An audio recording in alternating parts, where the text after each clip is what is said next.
This conference will now be recorded. So I know that we have some folks coming in, but in the interest of time, certainly we have a good number of folks here and on virtually, so we're going to get started at this point. I want to thank everyone for coming out today.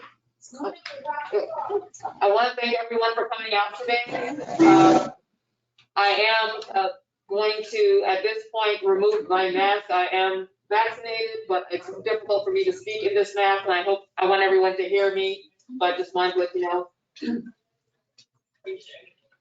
Thank you. If anyone feels uncomfortable, please let me know, and I can put it back on. My name is Danielle Thomas. I am the Chief Operating Officer for the St. Petersburg Housing Authority, and I'd like to welcome all of our residents and guests to our Jordan Park resident meeting to discuss the redevelopment and relocation process for Jordan Park. I'd like to thank our virtual attendees as well.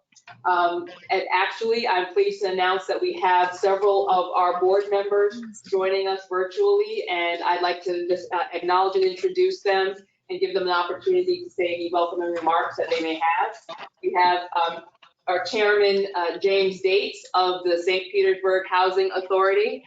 Good afternoon, Chairman Dates. Good afternoon, Ms. Thomas. I just wanted to say that I'm happy we're having this meeting. We want the residents' input, and it's very important. And it's very important that we communicate to the residents that we're here to help, not to hinder in this process. We are here to help it and make it as smooth as we possibly can. Thank you. Thank you, Chairman Dates. Of course, we want to move forward and make sure that this is as easy a process for our residents. Thank you.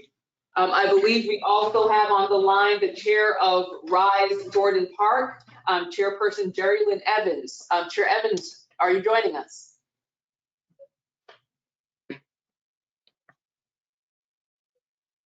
Chairperson Evans.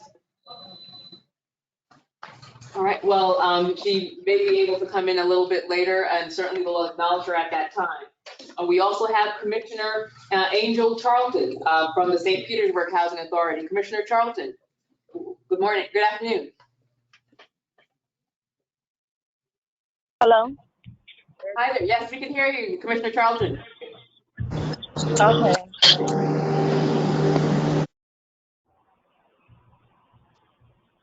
Thank you for joining us. And also we have Michael Lundy, our Chief Executive Officer. Many of you may be already familiar with Mr. Lundy from previous meetings. He's joining us virtually as well. Good afternoon, Mr. Lundy. Good afternoon, Danielle Thomas. And good afternoon, Jordan Park residents. How are you today? That's Good. That's great, fantastic. So it's a pleasure having the opportunity to be part of this important meeting with you today. First, I just want to acknowledge the attendance of our chairman, Chairman Dates, and as Ms. Thomas mentioned, Commissioner Evans will probably join us later. And she's very interested in this process as well as all of our other commissioners. And I want you to know that Commissioner Charlton joined us several months ago. She is our new resident commissioner. And so she is very passionate about the well-being of residents. Much like you, she lived in public housing at some point, and she is very much engaged in this process. And so I just wanted to acknowledge my board of commissioners. They are all passionate about how we deliver services to our residents. What that should say to you is that we really have a commitment from the top down. And what that is a healthy sign within an organization. And as the story goes, as the saying goes, it all starts from the top.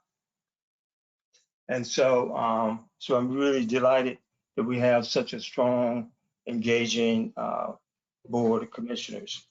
To the residents of Jordan Park, I am, as Ms. Thomas mentioned, I am unable to join you in person, and I'm just joining you virtually today. But in the future, I intend to continue to be in person because I like to be there in front of the residents. Today, this is an important meeting with respect to the point in time for the residents. And one of the things that you've consistently said in our previous meetings is you're very concerned about relocation and how that impacts your housing choices, available housing options that are out in the community, how that impacts your family resources, the economic resources of having to move your family to another part of town. You've expressed concerns about transportation, and you've expressed concerns about schools and the timing of getting your kids moving while you're doing school session, while school's in session. And I want you to know that as an agency, we heard you loud and clear. And we are now prepared to move forward and assist you throughout the relocation process. And so finally, I just wanted to say, before I turn it back over to Ms. Thomas, I want you to know that my board members are fully engaged in this process, and to the extent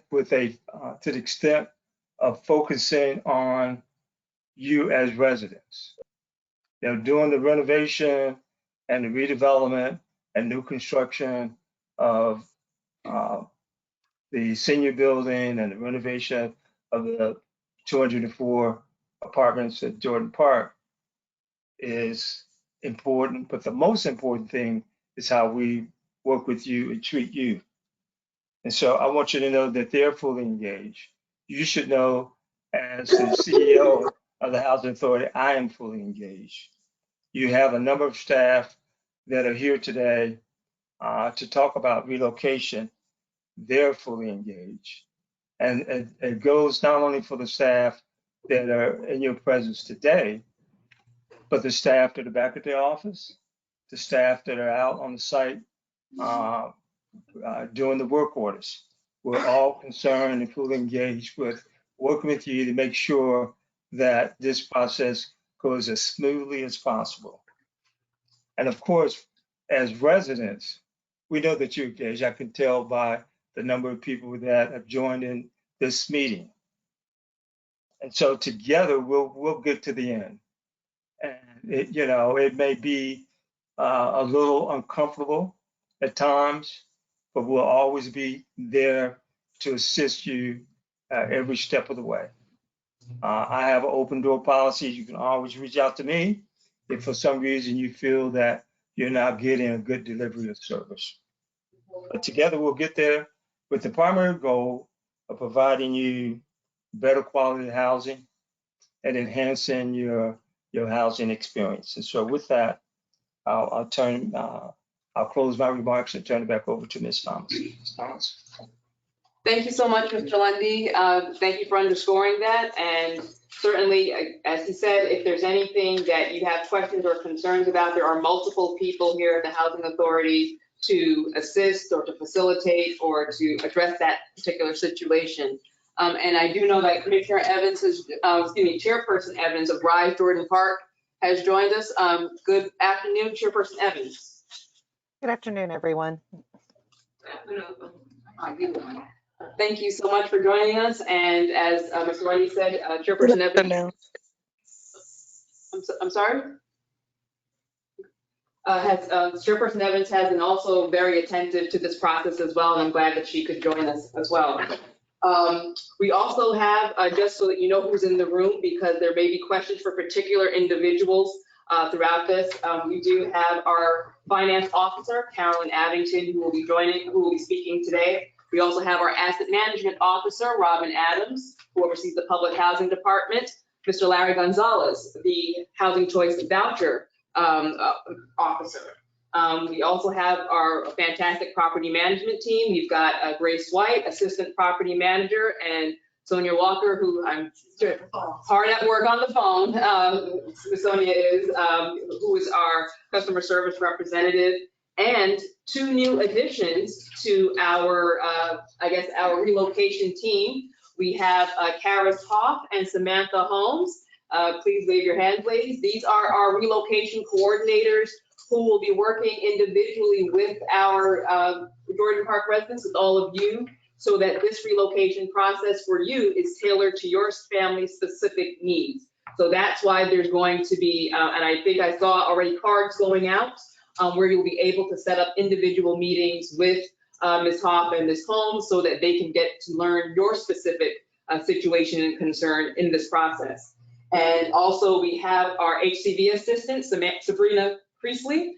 She will also be helping facilitate this process between the public housing and housing choice voucher program. So we thank you for your assistance as well.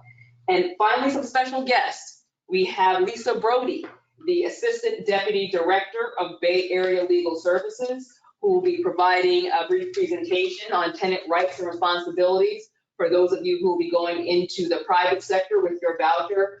Ms. Brody is going to have some important information that you'll want to think about and consider in that process. And we also have Ms. Brenda Gilstrap-Stokes of the Jordan Park Projects Nostalgia Association, who will also be sharing some information about her organization and the kinds of services and resources that they can provide. So it's jam-packed. We want to be mindful of your time, and so we'll keep this party going. Of course, if you do have questions, if you have the opportunity, we'll try to stop, but if wait a little bit and see if your question is answered so that we can continue going, and if not, I'll certainly try to address it toward the end. So then thank you all for being here. Thank you to our guests, and of course our esteemed chair and commissioners and Mr. Lundy. The purpose of this meeting, as Mr. Lundy said, is to engage you, to bring you up to speed on where things are. We want that communication to continue between us. I want all of you to kind of be sick and tired of seeing us because there's so many meetings happening. We want to fill you with information so that at no point during this process you're wondering what's going on. So we're going to continue to have these meetings regularly to update you on where we stand with the redevelopment and with relocation. Speaking of which, so right now where we stand when it comes to the redevelopment, as you all have already know, the redevelopment will occur in 2 phases. There'll be a phase 1 and there'll be phase 2. Some of you already know which phase that you are in. If you aren't aware, we can certainly provide you with that personal information at the end of the meeting. But phase 1 will be, well, the first phase of the renovations and the relocation. So those of you that are living in phase 1, you will be more so meeting immediately with your coordinator so that you can have your assessments completed. So that's where right now the focus is on phase 1 so that your assessment can be done and your relocation process can move forward in as quick and as timely a manner as possible.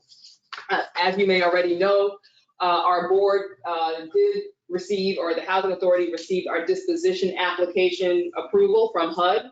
And at this point, we have also secured the financing necessary in order for us to continue to move forward with the redevelopment process. And what that means, and Mr. Gonzalez will speak to that, is that we can now launch or to enact the involuntary displacement preference for our phase 1 and residents here at Jordan Park.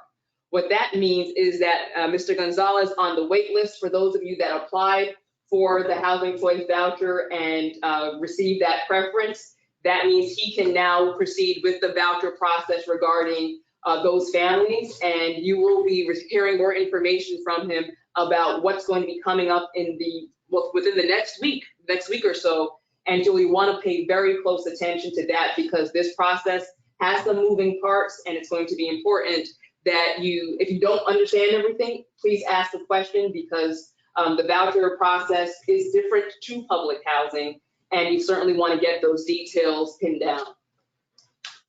So additionally, the Housing Authority will have to submit a tenant protection voucher application to HUD.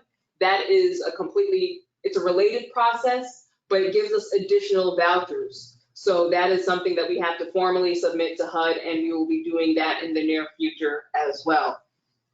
In terms of the relocation update, those of you who are looking to perhaps move to another public housing unit or looking to move to the other side of Jordan Park into phase 2 to wait out the renovations in phase 1, that's going to be something, again, that's going to be a process between you, the resident, your relocation coordinator, and the public housing department, your property management team to facilitate that transfer. So whether that's at another vacant unit, at another public housing property, or on the phase 2 side of Jordan Park, there will be 3 individuals involved, you, your coordinator, and the public housing team, to make sure that that process also flows smoothly.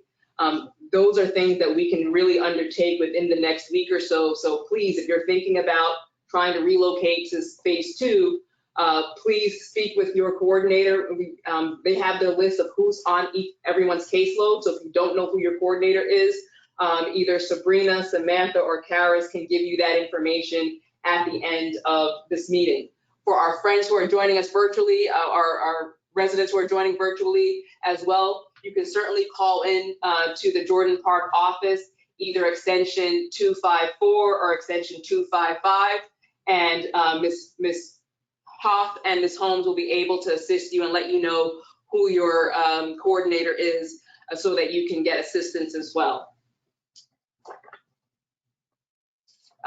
One other update is that when Mr. Lundy mentioned transportation, I'm happy to share that we have purchased that van. It's been completed and it's all nice and shiny. However, we are awaiting delivery from the factory so that we can then commence with transportation. We are also in the process of looking to hire a part-time van driver. So that is something as well that we're looking to facilitate, because again, we know that there's burdens associated with moving. If there's anything that we can do, like providing transportation that would help assist in that process, take a little something off of you, we definitely want to do that. So hopefully that van will be arriving soon and we'll be able to start that transportation to look at units that you may be interested in. So at this time, I'm going to turn things over to our finance officer, Carolyn Abington. She's going to go through a few of the frequently asked questions. Those are for you that are here in the office. You will have those in your seat. And Michaela Gleason, our communications specialist, is going to go through that information on the screen. Thank you, Michaela. Thank you, Carolyn. Okay, so we've already put out frequently asked questions, and as we update them, we're going to put update, it's been updated, and then if we add any new questions, we'll tell you the new questions added for that frequently asked question, okay? So number 1 was updated because we were given the approval. So the last time we met, we didn't have the approval, this time we have the approval. And we wanted to let you know that we were getting ready to issue the 60-day notice to vacate for those of you in phase 1, so that you would know that all of your benefits are triggered. So you get your letter, know that you are now eligible for all of the relocation benefits as long as you stay in good standing with us. So if you don't stay in good standing with the housing authority, there's nothing I can do for you that way. Please stay in good standing with us. We don't want to keep the money. We want you to have it. We want your lives to be as easy as they can be. So that was the change basically in number 1 that we're telling you, if you look under 1B under the housing choice voucher wait list, because that was where the big update came. We're telling you, if you want to have more information on where am I in the process, you're going to go to questions 13 and 14. Number 2 is, I got my voucher already, I want to move, can I leave now and still receive my relocation benefits? Well, if you're in phase 1, yes, you can. But if you're in phase 2, no, not until you get the letter that tells you you're eligible for that, okay? Number 5, so none of the others have changed. If I don't go over the question, no answer has changed from the previously frequently asked question. When will Jordan Park residents be required to move? That's what we're telling you in your notice of eligibility. So we're giving you 60 days. HUD says we need to start that process within a 90-day period. Well, 30 days is already gone, so we're in 60 days. We're not trying to, we do want you to move in 60 days if possible, but we understand that there's things that get involved in it. So that's why we have the relocation. We're working with people. Don't get thrown on 60 days, okay? Because we're all human and we're working. All right, All right? thank you. Yes. Don't take that to heart. I mean, yes, if you can, please do. We're going to help you as much as we can, financially, I would say physically, metaphysically, whatever way we can help you, we're going to. So that would be the update to number 5. To number 6, will there be counseling provided to the families who may have experience not renting? So say today, we've got Lisa Brody Yes. from Legal Services who's going to talk to you about being in the private market. So we've got our counselors, we've got people who will come and talk to you. If you call me up, I'll talk to you. I mean, I hate to say it, you call any of us up, we'll all talk to you, because you know what? Most of us are in the private market, so we know what it takes. So yes, we're gonna help you. Number 11 is SPHA will pay relocation expenses. Of course, we're gonna pay your relocation expenses. My guess is the majority of you are going to probably want to move yourself, unless you're maybe elderly or disabled, and you might want arm movers like that. Everybody, I need you to know, everybody, whether you're moving on Jordan Park from phase 1 to phase 2, or you're going out to the private sector, you're all entitled to a minimum of $100 for what we call a displacement allowance. Just, so that's something that it wasn't newly added, but it was newly added to the frequently asked questions. So just knowing, just you moving, you're entitled to a minimum of $100. When we talk about and I changed this on the relocation for the self moves. So if you wanted to be reimbursed, you went out and you chose a mover and you paid you wanted the mover and you paid the mover. I need you to pay attention to the fixed rate allowance that you're eligible for, because the housing authority will not pay more than that. And if somebody comes back and tells you it's more than that to move you, don't do it. And you don't want to move, then have the housing authorities mover do it. Because I'll pay the housing authorities mover because I procured them, but I didn't procure your mover. And I don't want to say this any kind of way, but you know, maybe my cousin's mover. So I have to go by the rules and the regulations, because this money, it's federal money. So there's things that I have to do to make sure that the integrity of the money stays intact. So if you get out there and somebody tells you it's $4,000 and you cut them a check for $4,000, I can't give you that back. If they come back with crazy numbers like that to you, don't accept it. Just say, you know what, I'm going to go with the housing authorities mover, and we'll just be fine with that. And you'll still be entitled to your $100. You'll still be entitled to having us transfer your utilities. If there's additional security deposits to be paid, we'll pay your security deposits. If there's fees involved in trying to get into the housing, we will pay those directly to the landlord for you. You will not come out of pocket, because that is something that your relocation specialist will help you deal with. It's wild out there. Okay. Number 13, so these are now the new ones, so every one of these is new. When will my voucher be issued? So we expect vouchers to be issued for phase 1 in the month of July. Today's July 1st. I certified mailed everybody in phase 1 their letter yesterday. I'm not sure what day you'll receive it. They also will hand delivering those same letters today. So you have 2 options to get it, or maybe you'll get it twice. But once you do that, Larry's gonna pull the preference. He's gonna pull the phase 1 people, and he's gonna start asking for your information from you so that we can get you through our process through his voucher briefing. Will voucher extensions be granted? They're always granted. I'm not saying they're always granted, but we generally grant them on a case-by-case basis. So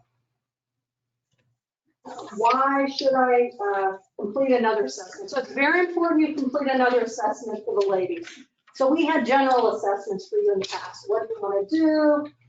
These assessments are more detailed, meaning, do you owe the utility company? Have you ever rented in the private sector? Do you have potentially, bad landlord records in the private sector? Things like that.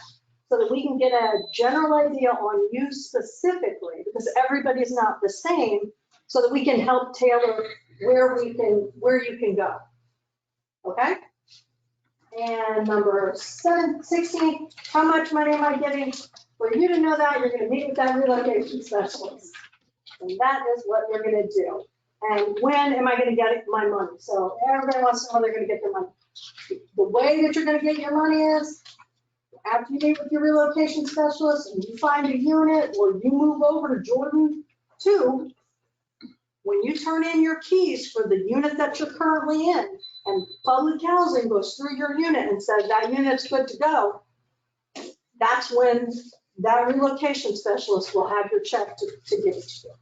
So when you give us the keys and you turn our unit over to us, we should be giving you a check, okay? And so, no, I can't give you money ahead of time. I can do none of those things. So know when you get that check. And then the 18 was the payment standard, and it's just a big chart that tells you by zip code how much you would get on a 1-bedroom, or so you'll have an idea of what the rent. Basically, it's just how much rent do you expect we're going to pay for a 2-bedroom. So if you're looking at zip code 33782 for a 2-bedroom and they want $2,000, and you look at the payment standard and say $1,496, no. But if you look at it and it's $1,200 and you look at the payment standard and it's $1,496, there's a good chance that that unit's gonna pass, get what it needs, and you'd be able to move into it. So we don't want you to go and it's unrealistic, the rent that somebody's asking. That's it for me. I'm here if you have any questions after. Definitely, and that's why, thank you so much, Ms. Abington. That's why these frequently asked questions are important for reference, and we will place them on the SPHA website along with the recording of this meeting, so that if you ever need to go back, revisit some of this information, or you're like, wait, what did Ms. Abington say? It will be on video, and you will have this documentation for reference. So thank you very much for going through those details. At this time, I will turn things over to, sorry about that, I'll pick it up, to Larry Gonzalez from the HCD department, who will give us an update on where things stand. Thank you, Ms. Thomas. Afternoon. Ms. Abington stole a lot of my thunder, but I'm glad, thank you for that. So I'll be brief, but not that brief. Very happy to be here to say that I'm going to be issuing vouchers starting next Friday. Amen. Thank you, Jesus. Amen. Thank you, Jesus. In church, How it's going to go is, as Ms. Abington said, we're going to pull you from the wait list. We're going to be receiving a letter, an email, more than likely an email, but hopefully it's going to be both. I'm going to have to work with with public housing here to get, hopefully, to hand deliver some letters, but we're going to be contacting you through email. And that email is going to have a briefing date, and we're going to brief in this room here. I'm going to hold about 5 briefings a day with about 10 folk. And at the briefings, we're going to go through what the process is, the issuing the vouchers, how much the voucher is, what to do, some forms to sign. Thank Ms. Priestley and Ms. Manning. They've collected a lot of the birth certificates and a lot of the stuff that you don't have to. So we're prepared.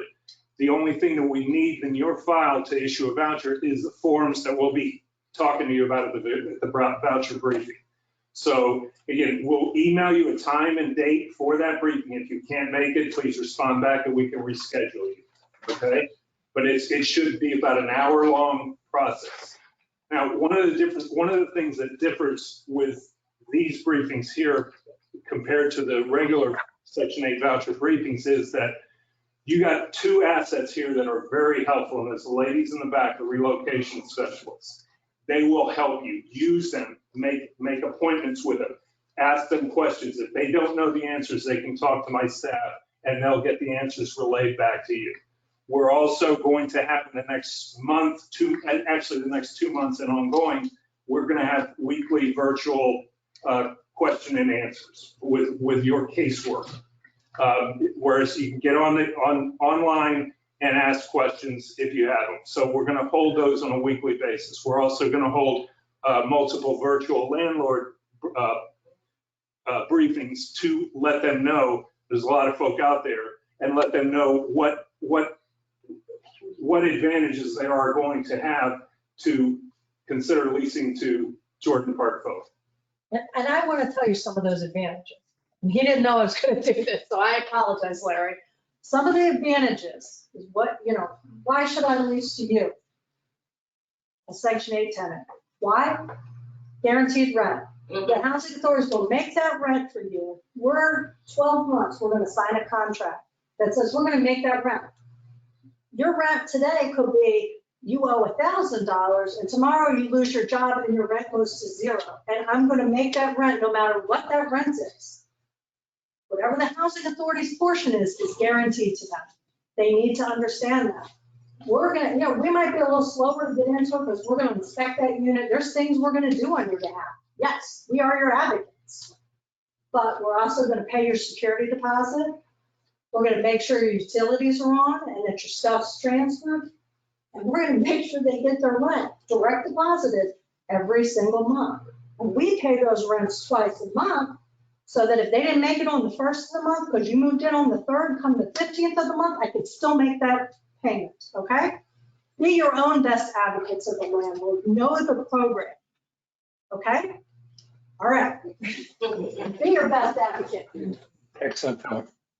As mentioned earlier, the voucher is good for 60 days plus extensions on a case-by-case basis.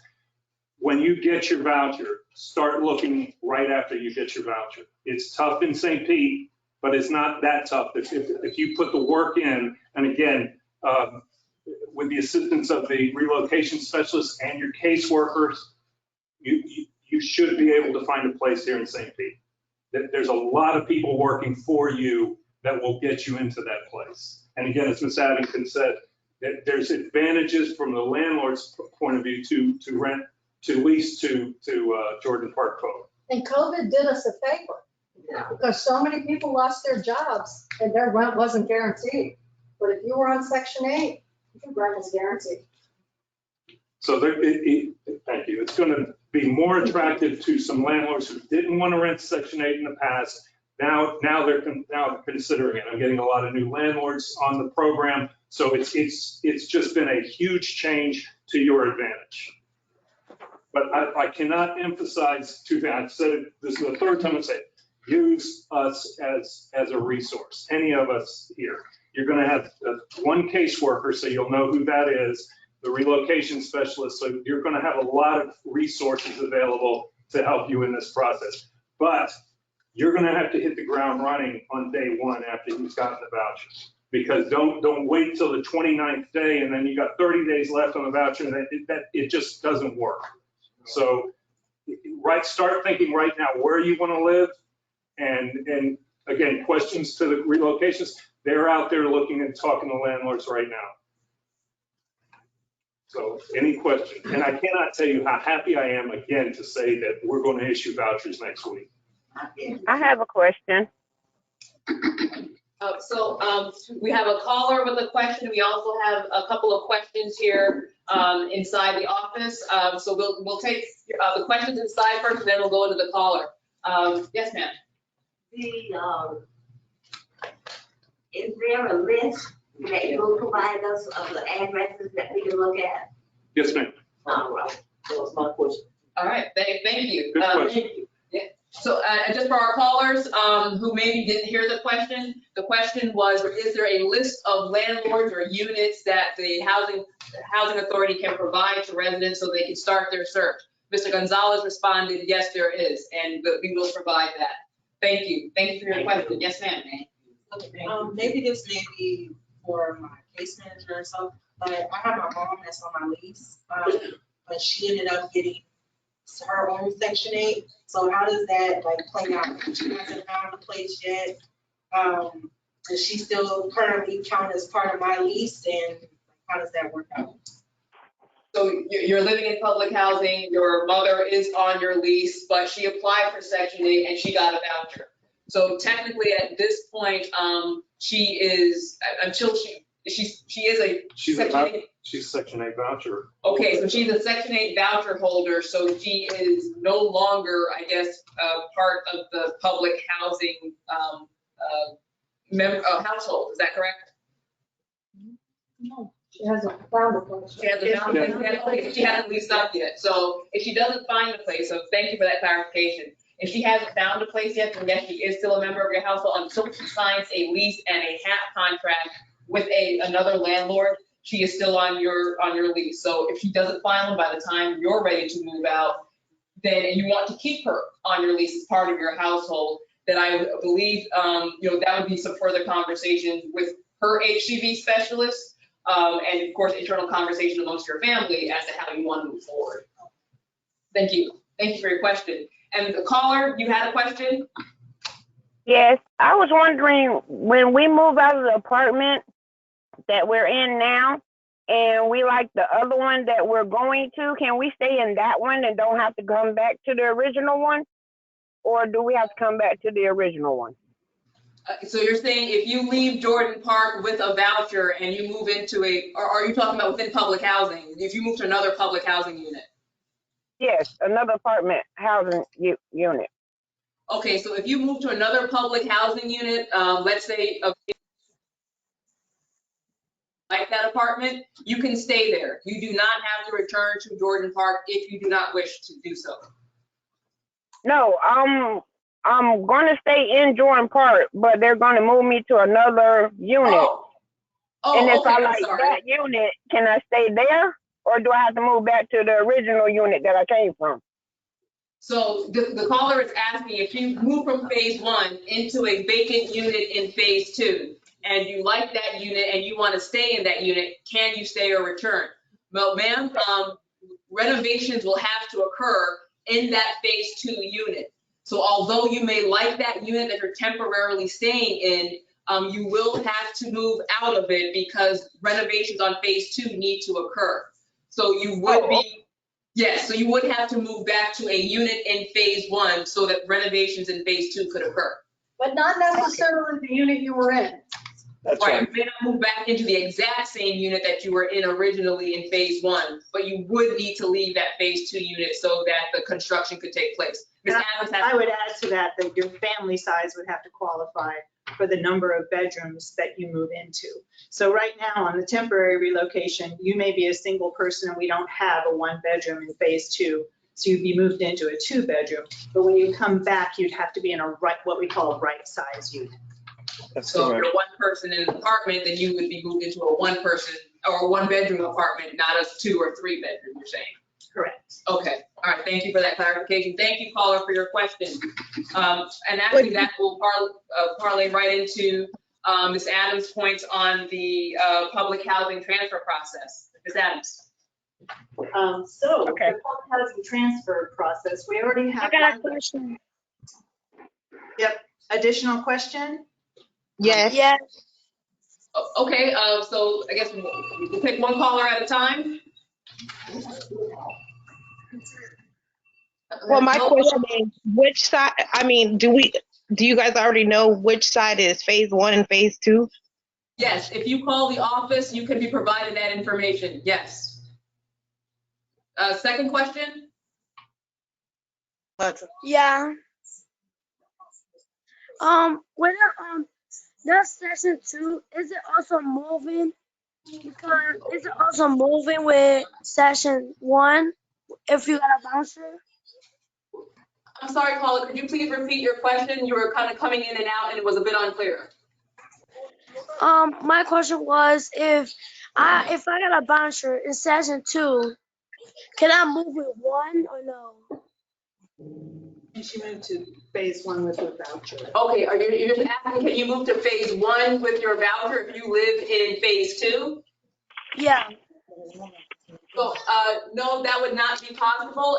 If you live in phase 2 and you receive a voucher, you could use that voucher when you get your notice of eligibility and so forth, to move into the private sector. If you wish to go to phase 1, that would be a different process. You wouldn't use your housing choice voucher. That would be that's the project-based voucher scenario, and there's certainly details on that. But to simply answer your question, no, you cannot use your voucher, your housing choice voucher, to move from phase 2 to phase 1. No, ma'am. And you don't need to use it. You don't need to use a voucher. You don't actually need a voucher. If you're in 2 and you want to go to 1 when it's done, you don't need a voucher. The voucher's attached to the unit. Do you know how long phase 1 will be until it's completed? They think about 6 to 8 months. So it's a pretty quick turnaround. Yeah. So that's the latest information that we received. That might not be the finishing of the 60-unit mid-rise, but that would be the renovation of the units. Right. And that's, of course, barring any unforeseen circumstances like a pandemic or any kind of, so that's if everything goes according to plan. So hopefully that's how it will be. So thank you very much, callers. Ms. Adams. Okay, in order to transfer, if you do choose, you'd like to stay in phase 2, transfer to a phase 1 unit once it's renovated, you have to remember that you have to be a resident in good standing. So that's the most important thing for you to remember here, that your tenancy at Jordan Park right now will affect whether or not you're going to be moving, receiving a voucher, all of those things. So it's incredibly important that you abide by the terms of the lease. And we're talking about. I'm sorry? Can you elaborate on good standing? Yes, I sure can. Good standing means no lease violations like housekeeping, failure to provide information for your annual or your interim recertification. It would be paying your rent on time.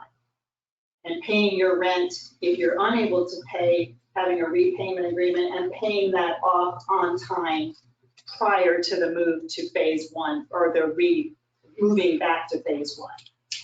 So that's important to know. And when, okay, go ahead. No, please go. Okay, some of the folks here, we've been talking about housekeeping. It's very important. It's required. If you read your lease, it's pretty specific about what that means, what you're actually required to do. So be sure you pull out that lease and just read it. And if you don't understand anything, just call the management office. We'll all be happy to explain it to you. As far as payment of rent, we know that right now we are still under a CDC moratorium. However, you have to be able to prove that the reason you can't pay your rent is because it's directly related to COVID-19. So be careful when you fill out your CDC form and make sure that the information that you are providing is correct. That moratorium does expire in the end of July. So we don't know. I've heard that that'll be the last extension. And after that, we will have no choice but to start taking action if you are not paying your rent. So there are a lot of resources out there. Bay Area Legal has been a wonderful source of funding for folks that are having difficulties. Pinellas County Emergency RAP has been very important player in helping people pay their rent. Sometimes it takes a while, but once we have that commitment from an agency in writing, then you're not going to have to worry about that anymore, but you will have to pay your current rent on top. So those things are very important. In order to transfer, that was already in place. That's been in place since the beginning. So that policy in the admissions and continued occupancy policy and in your lease is still valid. And if anybody has any questions about that. So I get one question. Yeah, that I do. may have. Oh, yes, caller. That session 2, is it moving when session 1 is done? So I think the question is the rent going to be higher in phase 2 when after phase 1 is over? Well, the rent will remain affordable. So all residents who remain at Jordan Park move from phase 1 to phase 2, then back to phase 1, the rent will still be calculated at 30% of your adjusted income. So it's not going to be dramatically increased or something like that because we move from one phase to the other, or even moving from public housing to the Section 8 program or the project-based voucher program. Your rent will still be calculated at 30% of your adjusted monthly income. I hope that answers your question, caller. If not, please let me know. So I gotta wait until session 1 is done. Yes. Okay. So Or yes. session 2 can move. So yes, phase 1 has to be completed before anyone from phase 2 can move into the renovated apartment. So that 6 to 8 months that Ms. Abington mentioned, that's how long the construction and renovation will take. At that point, our phase 2 families who want to move into phase 1 would have the opportunity to move toward that process. But you can't move during the course of the construction, certainly, but phase 2 residents who are looking to move out with their voucher and go into the private sector don't necessarily have to wait until phase 1 is completely finished in order to move with that voucher. We will be contacting in the near future the phase 2 residents about preparing for relocation. And when that process starts, then our phase 2 residents can look to use their voucher in the private sector. You do not have to wait until, October or whatever of next, or June of next year to start relocating if you're in phase 2. It'll be sooner than that. Thank you so much for your question. And thank you, Ms. Adams, very much. Again, the internal transfer process, if you're moving from a public housing unit to another public housing unit, has less moving parts. There's not a whole bunch of programs involved. So that's something that can be done pretty quickly, particularly if you use an SPHA mover. We can get that scheduled. Your relocation coordinators can align with you and the property management team once a vacant unit has been identified that suits your family needs to make that happen pretty quickly. So when you do your assessment with your relocations coordinator, please share if that's one of your choices that you would like to do, and they can start that process. Yes, ma'am. Okay, another question I have was, the last meeting. So session 2 is moving for next year? Okay, 1 second, caller. We have a question here, and what I'll say for the caller certainly is that it may be helpful for you to meet with your relocation coordinator, or perhaps bring your questions to the office and have a discussion, because you're asking really good questions, but it looks like you may need some more personalized attention, and your coordinator might be able to give that to you directly. But yes, please. Well, basically, I was saying last meeting when I was watching it, you guys said that we could pretty much take our voucher anywhere. That is correct. So we decided to move out of Florida, like we would give our relocation specialist to be able to do that. They won't move you out of Florida, but we're gonna get our Section 8 department to kind of call their Section 8 department, say you want to go to Montgomery, Alabama, so that we can make sure that you can get as smooth a transition, because we want to make sure that they're willing to receive our voucher, that, everything's copacetic, and that's generally better Section 8 to Section 8 than the council. Okay. But yeah, like I said, we're going to try to make it as smooth as possible of a process. Your caseworker would contact Montgomery or wherever you're going, and then they would converse and exchange the paperwork that they need and that we need. And he's talking housing choice voucher, not the ladies in the back. Oh, I'm sorry. So, okay, that's if we want to move out. So what if, I know it's St. Pete housing, but what if we want to go like to Clearwater or Pinellas or? Same thing. It's the same thing? So correct, we basically can look wherever, as long as it's within our price range. Yes. You can look in the Congo, United States, Puerto Rico. I think Guam. Oh my God. Remember, we're only giving you a fixed moving allowance. We're not paying for you to get there. So, yeah, the airplane tickets will be on you. But anyway, if you want to pack me in your suitcase, that's fine. I don't take up much space. But certainly, but thank you. Those are good questions for our callers. Those are questions about portability, using your voucher to move to other parts of the country. And Mr. Gonzalez stated that the Housing Choice Voucher specialists would speak to the Housing Choice Voucher program in your new location or in your preferred location and have that correspondence. It would not be your relocation coordinators reaching out to that housing authority in Puerto Rico or Montgomery, Alabama. It would be the voucher specialist here. Right. So thank you for that clarification. Thank you for your questions. So right now I want to turn to one of our guests. Thank you very much, Ms. Adams, for your information and for those details. We have with us, like I said, Lisa Brody, Assistant Deputy Director of Bay Area Legal Services, who is going to be providing us with some information about tenant rights and responsibilities in the private sector. She also has a presentation that she's going to just walk through so that you can get some information about their services and resources. Thank you very much, Ms. Brody. We're very glad to have you with us. Thank you, and hopefully you can see my slides. Yes, ma'am, we can. Yes, well, good afternoon, and Ms. Thomas, I would like to thank you for inviting me here this afternoon, and also good afternoon to the residents. Questions, I was so excited to hear the questions because asking questions is so important to this process.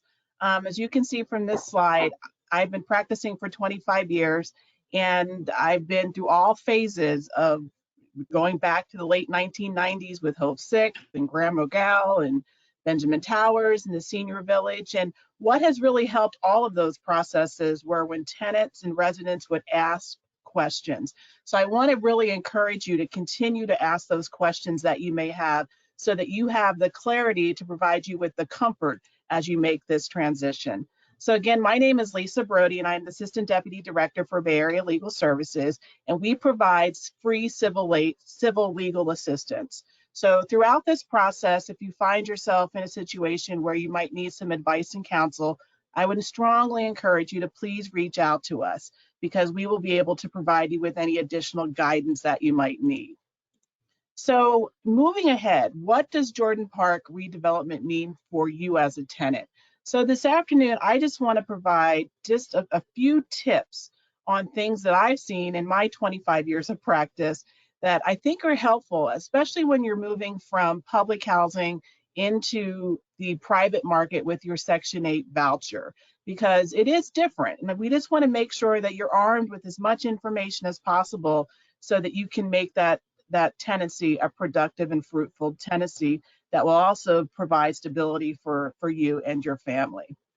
So again, you're going to be potentially, hopefully not, hearing terms regarding evictions, conditions, potentially fair housing or discrimination claims. But also as you move into with your Section 8 voucher, you still are protected and you will have those additional rights that are afforded to federally subsidized housing tenants. So we're going to talk about that very briefly. But again, these are just some of the cliff notes or the tips that I want to cover today. The lease agreement. You've heard all of the Housing Authority representatives today refer to your lease agreement. It is so important that you're familiar with your lease agreement. Please read your lease agreement because that's the contract between you and the landlord. So it's important that you know everything that you're responsible for within that lease agreement, as well as everything that the landlord's responsible for. And that will control the terms of your tenancy. It is okay to ask questions prior to signing the lease. If there's anything in the lease agreement you don't understand, please ask questions. And most importantly, but it sounds like you'll be working very closely with your relocation assistant team, so this hopefully will not be an issue, but please do not sign a lease until your unit has been inspected. So again, please do not sign a lease until your unit has been inspected and your unit has been approved. Over the years, we've seen instances where tenants have signed the lease agreement sight unseen, never seeing a unit, and the unit either doesn't pass inspection or is not approved. So please make sure that you do not sign a lease until your unit is inspected. Another difference will be maintenance issues. When we're living at Jordan Park or living in project-based Section 8, we would contact management or contact the housing authority in regards to maintenance issues. As you move out with your Section 8 voucher, you're now going to be contacting the landlord if it's something that the landlord's responsible for. So you want to make sure that you're staying in contact with the landlord, and if necessary, you would contact your housing authority worker as caseworker as well to make sure that maintenance issues are being tended to, because we don't want maintenance issues to turn into a larger issue that could cause damages to the unit. Rental payments, and I've as already has been stressed this earlier in this presentation, it's very important to stay timely on your rent. Please make sure that rent is paid timely in order to avoid notices. Also, if you do have changes in income, as you're doing currently now, please make sure that you notify the housing income of any changes in your income as soon as possible. Over the years, I've seen tenants wait, several months before they report that change of income, and that can impact your tenancy. So it's very, very important that you stay in contact with the housing authority to let them know about any changes in income. Damages to the unit. Excessive damages can result in termination of your tenancy. So as a tenant, you're responsible for damages to your unit. And for some reason or other, over the last couple of years, we're seeing an increase in number of cases regarding excessive damages to the units. And it's very hard to try and defend those types of cases because, quite frankly, there's not much merit to those. So it's very important that you understand that you are responsible for the damages to the unit, and those whether or not that's damages that are caused by our children or our guests, we're still responsible for those damages. Utilities, this is another one. Your housing assistance can be terminated if you fail to maintain utilities that you are responsible for. So you want to try and make sure you address this issue very early on. There are many resources within our community that can assist you with utilities if for some reason you do run behind in utility payments. There are resources available within the community. So it's just important that you avail yourselves to those resources. Repairs, please make sure you notify the landlord again of any repairs that need to be made. And I always have to reiterate, because Florida is such a transient state with people from all over the country that move to Florida, and the laws are just so very different all over the country. But Florida is not what we call a repair and deduct case. So for example, if something breaks in my unit and needs to be repaired, I can't go to Home Depot and then repair it and then deduct, take the amount on the receipt and deduct that from my rent and give it to the landlord. We don't recognize repair and deduct. So it's very important that you address those issues directly with your landlord. Again, with Section 8 as a voucher holder, you will still have your federally protected rights. So that includes the subsidized grievance process. So no, those things will not change. You still will have those federal protections with your Section 8 voucher. Another, unauthorized occupants. Only individuals on the lease should be living in your unit, and that can be grounds for termination. So again, only individuals on the lease should be living in the unit. So if, for example, and these examples I raise are because of years of experience, if, for example, you need a caretaker and a caretaker has to stay with you, there is a process that you need to go through in order to have that caretaker officially recognized as a caretaker. If, for example, you have grandchildren that you now have or need to have custody of, there is a legal process that we can assist you with to legally have those grandchildren designated, you as the person who has custody of those grandchildren. So it's important to remember that unauthorized occupants can result in a termination. Also, other income. All income should be reported to the housing authority. It's very, very important that you stay in contact with the housing authority because of lack of communication and delays in responding when information is requested can slow down the process. And I heard Ms. Thomas as well as Ms. Adams reiterate, and Mr. Gonzalez as well, you're going to have a 60-day window on that voucher. that initial voucher. So it's very, very, very important that you stay in contact with the relocation team and with whoever's assigned with you else from the housing authority.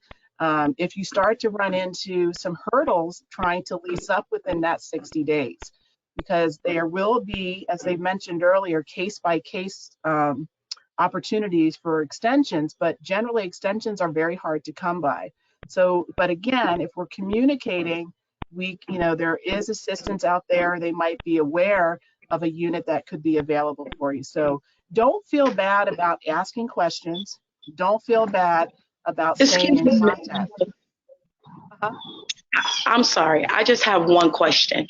I wanted to know, are you guys going to hold everyone accountable of the previous years that they have been here? Like if they had something on their porch, a grill, or if they had something at their back door, and they put a notice on their door or anything. I just want to know, because I know someone said something about, determine on for you to be able to get a voucher and what section they approve of. And, I just want to know the understanding of when you mean what they are going to accept about with violations, period.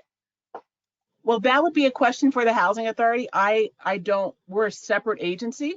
So I'm just giving you tips on things to look for as you transition into your new tenancy.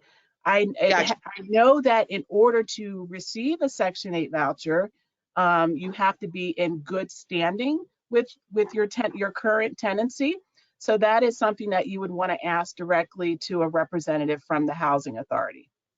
Okay, yeah, I just wanted to see if they're gonna do specifics like that and holding everyone accountable of things like that. Okay, thank you. Sure, but again, I'm glad you asked the question, because somebody else on this forum today probably has the same question.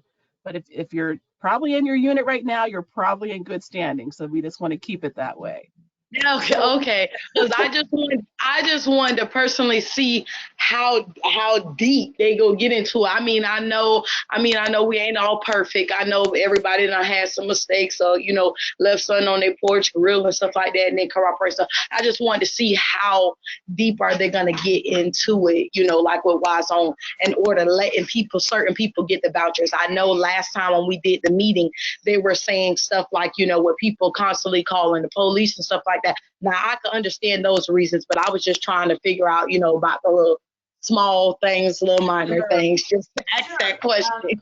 Sure, this is Adams, and I can answer that question for you. We're talking about current. So if you do have a violation for your porch or things like that, you'll always be given an opportunity to cure that violation.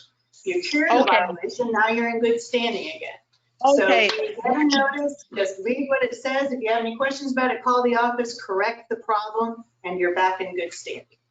Okay, so basically, that was my understanding, because I was kind of lost a little bit. That was my understanding. As long as you fix the problem, you good. Okay. Yeah, so this, Thank you so much for your question, caller. Thank you. There's sweat on my head. I want to jump in. Sweat on my head, I would like to jump in. This is Michael Lundy, CEO. And a good rule of thumb is, if you're not under eviction or in the process of being evicted, you're probably in pretty good standing. Most of the other things you can get worked out as long as you speak with the manager. Okay, thank you. Is that Mr. Larry? Lundy. Mr. Lundy, yeah. Mr. Lundy. Okay. Thank you. All right. But again, I want to thank you for asking that question. But I figured if you've been invited to the call today, you must be in good standing, just as a general. Amen. Thank you, Miss Lisa. Thank you. But again, it's so important that you know your rights and responsibilities. So we will be putting some materials together and get those over for your relocation team to use as well, just to assist you in this transition. And if you have any questions regarding your lease or anything, or if we can be any of assistance, again, I just want to encourage you to reach out to us, because that's what we're here for. And we've been doing it for many years. And, housing stability is so important. And as we watch our community change, we want to make sure that our Section 8 voucher holders are successful in their tenancy. So we also want to make sure we provide you with the information that you need to have a successful tenancy as well. So thank you. Hope I didn't go too long, Ms. Thomas, sorry. Oh, no, not at all.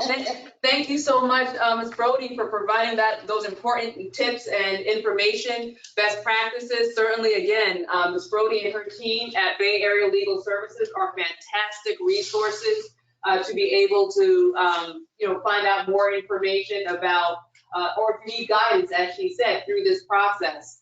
So thank you so much, Ms. Brody. And if you need the contact information for Bay Area Legal Services, certainly the team here at Jordan Park, including our relocation coordinators, will be able to provide that to you. Thank you for your time this afternoon, Ms. Brody, and for your sharing your expertise with us. Thank you, everyone. Phase 1 and phase 2. Thank you. So our final guest that we have is Ms. Brenda Gilstrap Stokes from the Jordan Park Projects Nostalgia Association. Ms. Gilstrap Stokes was a speaker at our most recent board meeting. Very concerned, of course, about the well-being of our residents here at Jordan Park, and wanted to have the opportunity for her to share about her organization and what's available to you through that organization. Thank you so much for your time this afternoon, Ms. Gilstrap Stokes. Thank you so much, and good afternoon, everyone. I have truly enjoyed this meeting. I've attended so many over the last 5 to 10 years, and this has been the most open and informative one that I have attended. I am Brenda Gilstrap Stokes, and I'm the first vice president of the Jordan Park Projects Nostalgic Association. And what I need the residents to know about our organization is that we were the original residents of Jordan Park, or we were descendants of those original residents at the time. I know for time's sake, I won't try to go into a lot of details, but our organization is a charitable nonprofit organization. And we are aware of the kinds of things that people who live in low income are in need of. A lot of that is confidence as well, but we also provide that. I'm one who don't mind giving hugs, even, trying to do that in the time of pandemic.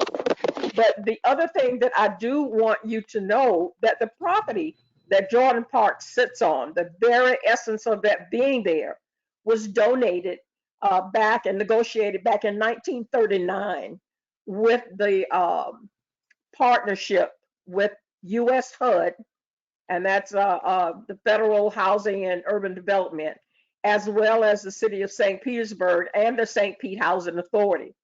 The idea, there were so many in the United States without the ability to even have decent and safe, affordable housing.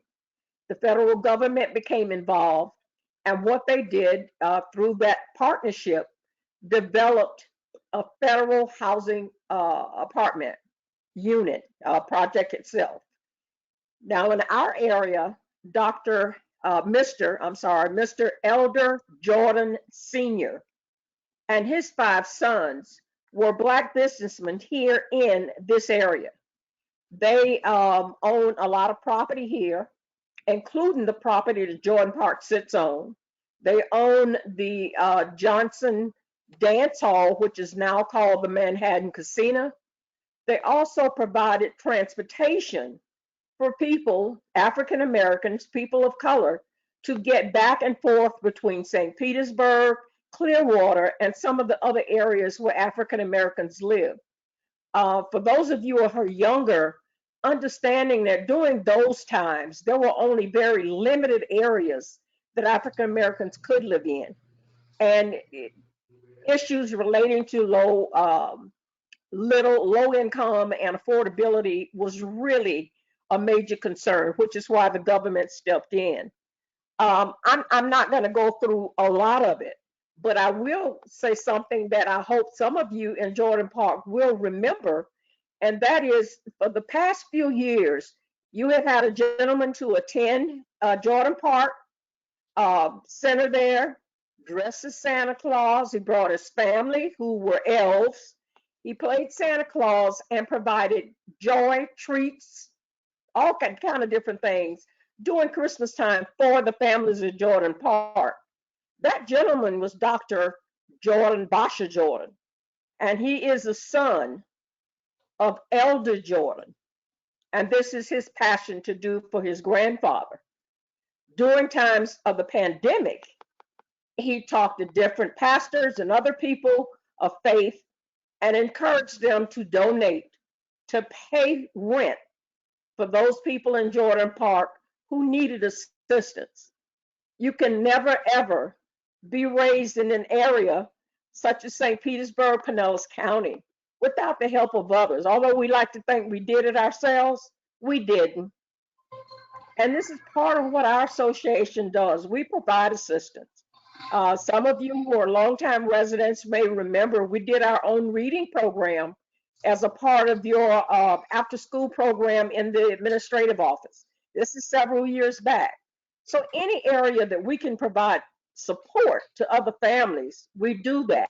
The major goal of the housing, the federal housing programs, was to assist those low-income individuals into getting out and owning their own home. My mother, at the time that I was born, and I don't mind telling you, I was born in 46. That's how long all this stuff goes back and even further. My mother and father, my father passed away very young. So my mother raising small children, like so many of you are single parents, male and female single parents, need things to help them weather the storm, so to speak. My mother eventually bought her own home as a single mother with 4 children. Of course, she waited till the oldest of us got out the way first, but it did happen, and it can happen. That's the whole purpose of it. And it's always important, the people around you. I've met a lot of people out of Jordan Park, and there are very few that I have talked to that either I don't know or somebody in our association knows. We all grew up here. We attended the same schools because there only were 1 and 2, 1 high school. So we know your parents, we know your grandparents, we know your great-grandparents, uncles and uncles, some of your siblings. But that's the joy of being in a community.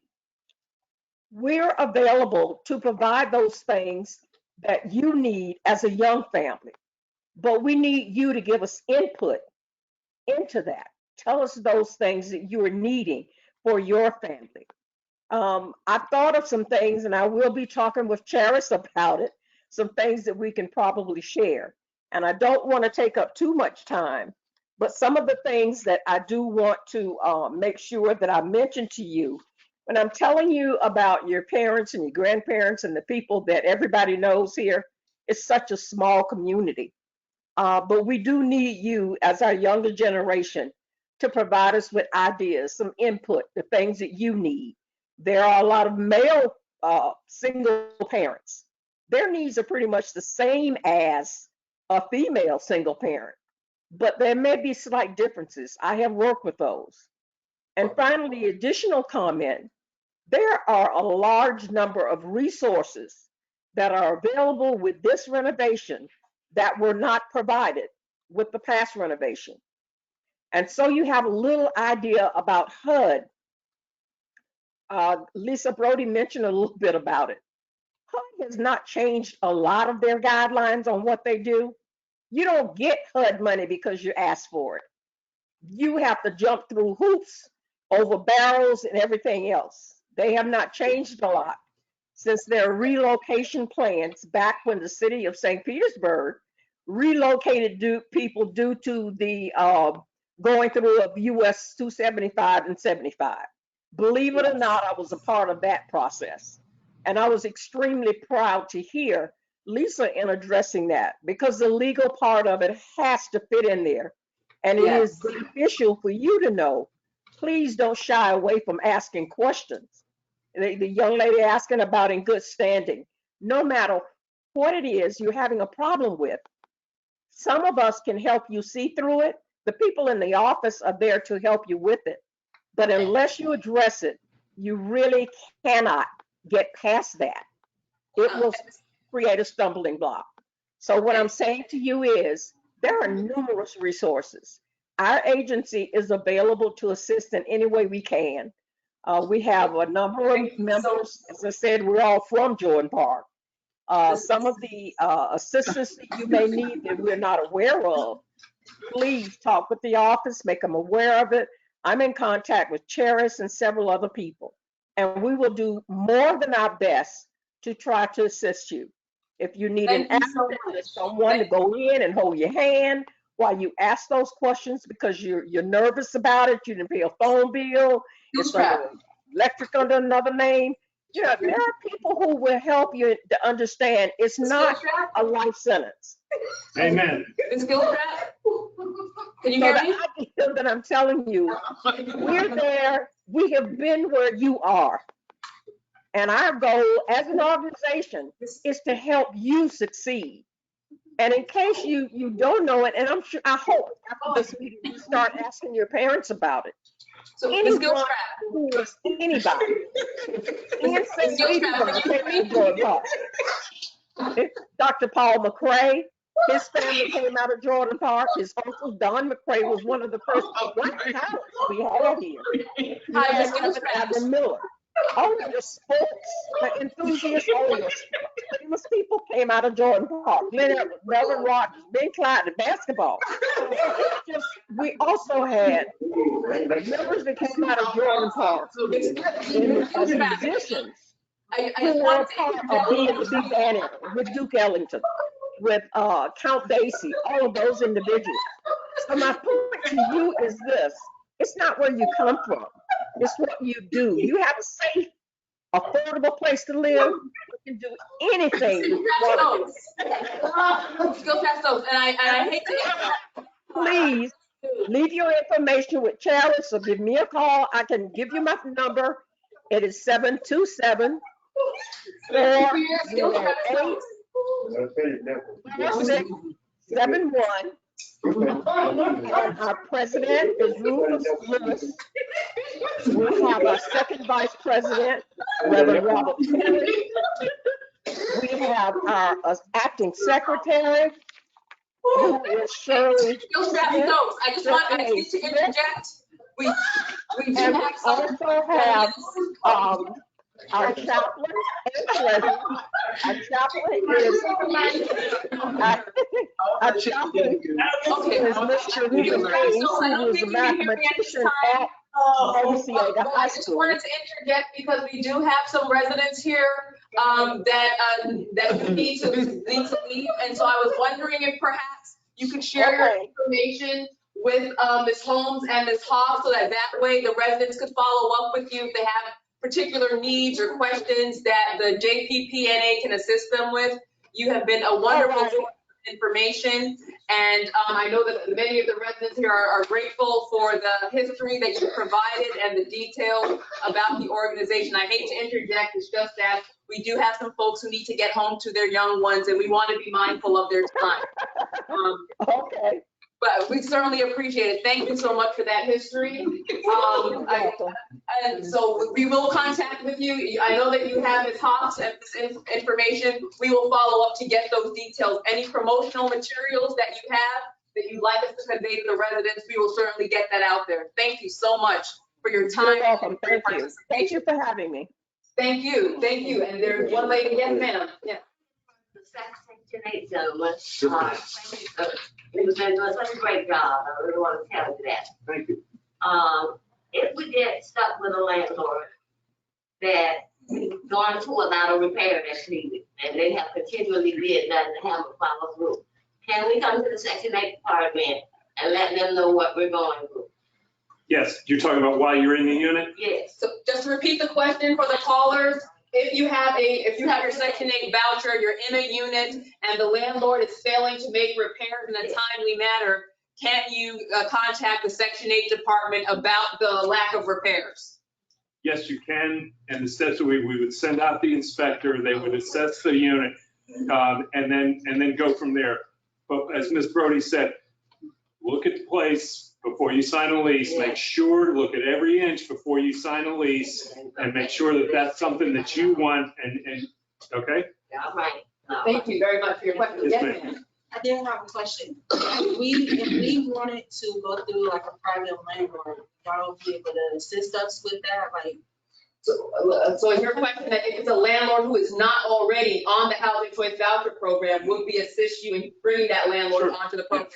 Yeah, we would contact them and just give them the forms. There are very few forms to fill out, and then we go from there. One of the questions in your assessment that your relocation coordinator will have is, do you already know of a landlord who's interested in renting to you? If you provide that contact information, that name and where the unit may be located, that's information that we can share with the Housing Choice Voucher Program so they can do that outreach. So if you already have a landlord friend, please make that information known so we can get that, the ball rolling. Thank you. Great question. Yes, But we got the finance lady in here. How do we get our hands on this $42 million that's coming from it? They hear from the people, but the citizens, what to do with that money? Come from the housing. They're gonna repair the house, they're gonna repair all of the 206 units, go in, put in new We need everything. a children's program, we need a gym, we need a bigger office, we need a better air conditioning system, everybody standing. Yeah, they're- I was thinking a year ago, and they need a thermostat in this room, so I agree. The city of St. Petersburg is getting $42 million. Oh, no, the city of St. Petersburg is not getting $42 million. News. Oh, no, I guess the city is getting $42 million perhaps of a different funding. And they're trying to. It's about to do with COVID. Oh, but that money's not coming here. But the city wants to know what the citizens want done with it. So I think housing authority should apply for some of that money. Yeah. Well, I've applied for some money to the city, and I expect them to give me about $2 million towards this. Which we're going to increase your parking, so like behind the units, there'll be more parking. You'll get the brand new senior units. Everything's gonna be revamped. I know that there's places for washers and dryers, but the units, new units will have washers and dryers. Right, so we're gonna furnish every unit with a washer and a dryer. Some of the kitchens will be open, so they'll have the open concept if it's available. Okay, thank you, great question, yes, ma'am. At least you got your own washing dryer, but you live. Sell them. So,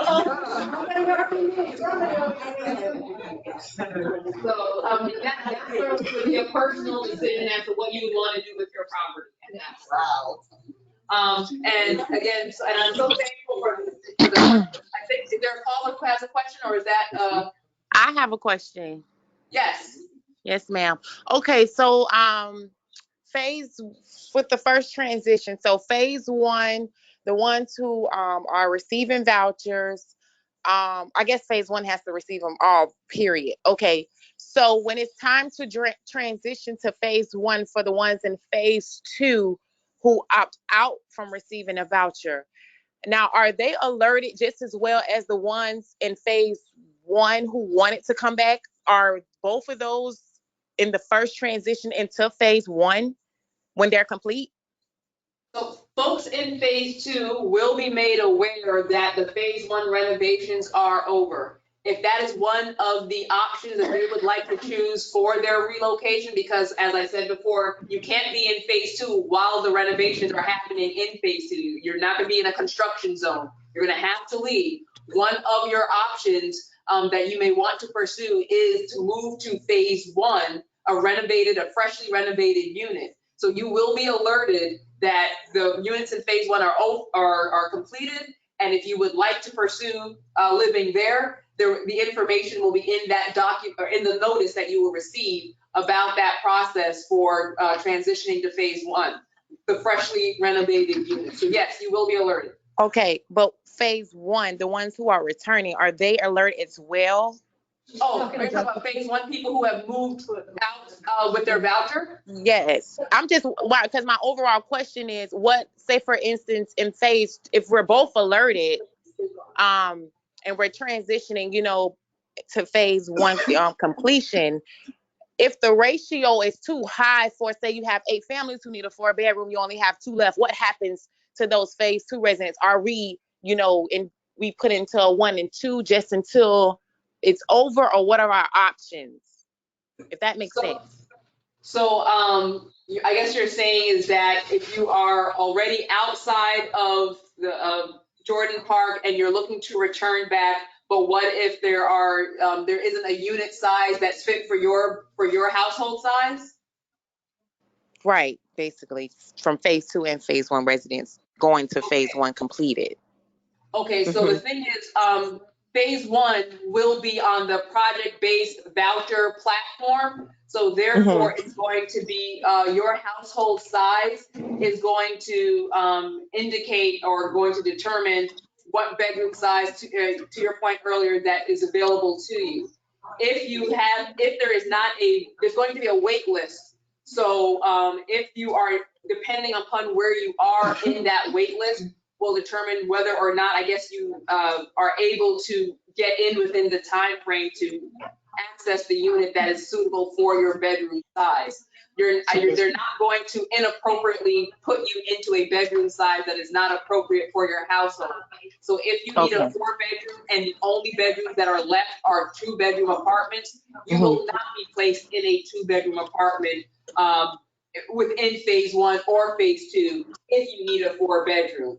At that point, if you are off-site with a voucher and there is not an eligible unit for you at the renovated Jordan Park because your family size may not fit what is remaining, then you would still have the opportunity to retain your housing choice voucher and continue using that in the private sector. But we cannot place a family, again, for an example, a family that needs a 4-bedroom in a 2-bedroom private voucher unit. That would not be appropriate. Ms. Thomas, this is Michael Lundy. Yes, sir. Question. Is there a number of residents in phase 1 who opted to take vouchers, committed to taking those vouchers and keeping those vouchers throughout the redevelopment and have opted not to return back to Jordan Park? Yes, sir, there are. When we did the surveys back in, a large number of the residents in phase 1 indicated that they would prefer to take their voucher, keep it permanently, and not return. So there will be vacant units that where returning residents are not coming to, that will be open for other residents to take advantage of. But yes, to your point, there are vacant units that will. And I think and the survey that we just did, where we had the 128, I believe, I think it was about 90 said they were going to take their voucher and not return. Oh, wow. Yeah. So I have a question. Yes, ma'am. For us that is in phase 2, once we relocate to phase 1 while they're doing the renovations, do we have the option to come back to phase 2, or will we be permanently placed in phase 1? You will have the option to return to phase 2. Oh, no? good. No? Oh, no. Okay, I'm sorry. I misspoke. Ms. Abington has clarity on that. I misspoke. I'm saying they may let you transfer around, but as far as those relocation benefits go, no. They will only be paid like when you're moving out or moving around. But if you choose to go from 1 to 2, and we have the ability to let you do that, that would be your own move. It wouldn't, not saying it's not possible, I'm just saying there would be no relocation benefits associated with that. Okay, thank you. So yes, you will have the option to move, but the moving expenses in terms of hiring a mover, transferring your utilities and so forth, that would be something you would be responsible for. Okay, so just for clarification. Process as well. Oh. I'm sorry, there were 2 speakers speaking. Sorry. I just want to be clear. So all of this information, of course, I know that there's going to be individualized questions for people's particular situation. We'll take a couple more questions and then we'll strongly advise that folks reach out to their relocation coordinator for more detailed conversations. I think we're having a real good discussion, but it's getting a little late. So we're going to take maybe 2 more questions and then we'll share again the contact information for our coordinators, and that way there can be some follow-up. But so I think I heard 2 callers who kind of overlapped, and we'll take those as our 2 final questions. First call. Yes, my final question was, is it a wait list if we are in phase 2, we go to phase 1, would there be a wait list for us to come back to phase 2, or would we have first priority? You know what, and I'm thinking about that again, and I believe you will not be able to go from phase 1 to phase 2. And it's gonna be due to the tax credits themselves. It's not gonna have anything to do with this PPP program, but the tax credits make us track the first person in the unit. You're not gonna be able to be the first person in 2 of our units. So, So that's gonna be the tax credit. okay. So they're not gonna be allowed to do that. Okay, so I think just to clarify for everyone, upon further consideration of the compliance requirements for the funding programs, Ms. Abington has, just wants to clarify that actually that transfer from a renovated phase 1 unit to a renovated phase 2 unit will not, I repeat, will not be allowed because it will cause a problem for our funding sources and compliance. The only way would be if there's some kind of weird ADA thing that's taking place. So I think that just for clarity purposes, I want to, again, if you are in a renovated phase 1 unit, you will not be able to simply move to a renovated phase 2 unit because it will negatively impact our compliance with our various funding streams. We have to track the residents in the units, and so moving a person from place to place is going to be difficult, and so we're not going to. So thank you very much for that clarification. I apologize, caller, for any confusion, but just want to make sure that that's clear. That transfer from a renovated unit to another renovated unit is not an option at this time. Caller, your question again? Yeah, so basically that is kind of, if you're in phase 2 and want to return to phase 2, your only option is to either get a voucher and move away. If you're in phase and come back when it's completed. You can't transition to phase 1 and come back when completed. You have to move away and come back. Period that's going to start on the first phase.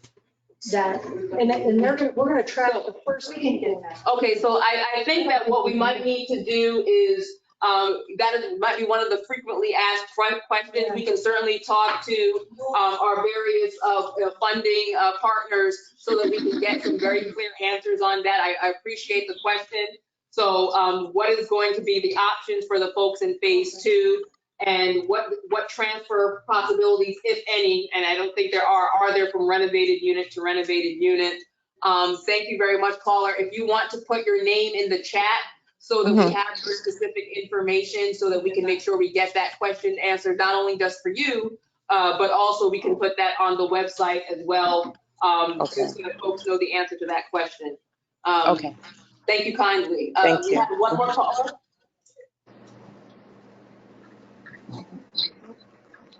Perhaps the other caller with the question. Okay, so that may have been our last question. And I want to thank all of our residents for their questions and their engagement and participation. This has certainly been a lively group, and we appreciate it so much. We also want to thank our guests, Lisa Brody and Ms. Brenda Gilstrap Stokes. But I wanted to give our chair, Chair Dates, and our commissioners an opportunity if they had any final comments that they wanted to share with our residents, and of course then Mr. Lundy. This is Commissioner Dates. I just wanted to thank everybody for participating. It was a really lively meeting. The questions from the residents were good and timely, and it's important that we answer them. But I hope that the message that came across more than anything was how supportive the staff is going to be in this process. Like I said at the beginning, we're all in it with you, and we're going to do everything we can to make the moves as comfortable as possible. Thank you. Thank you so much, Chair Dates. Thank you. Chair Evans, Chairperson Evans of RISE. Do you have any final comments for our residents? Just to add what to Mr. Dates's comments that, this process has been long and arduous, which has been mentioned several times during this meeting today from some of the residents, and we're hopeful that they see that the current process is very transparent and that everybody at the Housing Authority, including the commissioners, want this to be a successful project. Thank you. Thank you so much, Chair Evans of Rise Jordan Park. Thank you for those words. Commissioner Charlton, do you have any final remarks for our residents? Sorry, I was trying to take it off mute, but I just wanted to say, I want you guys to know it's a lot of people out here helping you. In any way that you need help, I can also come over to Jordan Park and help out, including passing out letters when you guys get your vouchers. But you have a lot of people on your side looking to help you and making sure you know any information that you're confused about. We are all here for you, and we can't wait to look forward to this process. Thank you. Thank you. Thank you so much. It's great to have such a supportive board of people who are caring and again willing to come out and help with the hard work. Thank you so much to all of our commissioners. And Mr. Lundy, did you have any closing remarks? I would just say to the residents, this was a great meeting, and it's documented by the number of participants we have on at this meeting. I think this is the largest resident meeting that I've been a part of since I've been here in St. Petersburg. Great meeting, a lot of questions, a lot of good information, and hats off to the staff in terms of your preparation, to all the guests, and again, thanks to the commissioners for your level of support. And it all begins from the top. And I would suggest to the staff that we probably should reconvene within about 30 days, because we'll be right smack in the middle of the relocation. And I'm sure there'll be tons of questions, different questions, and different concerns. So with that, I'll close my remarks. Yes, thank you very much, Mr. Lundy. That's a great point. Yes, we will continue to have meetings. This will not be the last meeting. You'll see our faces again. Hopefully maybe a little bit more mask free, and we'll get to see some of you as well. We will keep the flow of communication open, frequently asked questions, those things will keep coming. And we will give out notices, so please do check for notices either at your door, check your email, there'll be e-blast letting you know of upcoming meetings. So please keep in contact that way. Again, want to thank also Lisa Brody and Ms. Brenda Gilstrap-Stokes again for them taking time out of their afternoon. And certainly want to thank Michaela Gleason, our communication specialist, who has been handling all the technical stuff. So thank you, Michaela. Appreciate it very much. You've been a trooper. And just again, to our Jordan Park residents, thank you for your questions, for your participation. You could, kind of write us off and be like, yeah, we're not even gonna bother, but you are here, you're calling in, you're present, and it means the world to us to know that we're able to be partners with you in this process. So thank you for your trust.